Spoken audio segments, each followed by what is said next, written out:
The United Nations was formed in 1945 at the end of the Second World War.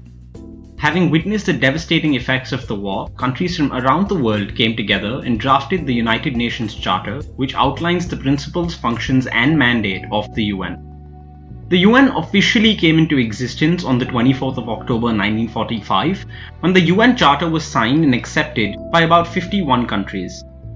The first meeting of the UN took place in 1946, wherein they chose New York City as the location for the UN headquarters. The headquarters was completed in 1952 and has served as the main location for the UN ever since. However, the UN also has some of its main offices around the world. Today, the United Nations has 193 members and is the world's foremost international organization.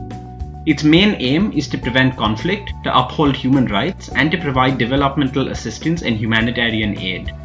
These are reflected in the functions of the UN, which are described in the UN Charter as follows. 1. To maintain international peace and security. 2. To develop friendly relations among nations based on equal rights and self-determination. 3. To achieve international cooperation in solving conflicts and promoting human rights. The work of the United Nations is carried out through the adoption of a document called a resolution. A resolution document lists actions that need to be undertaken to respond to a certain problem, situation, or crisis. These resolutions are drafted and implemented by the various organs of the UN.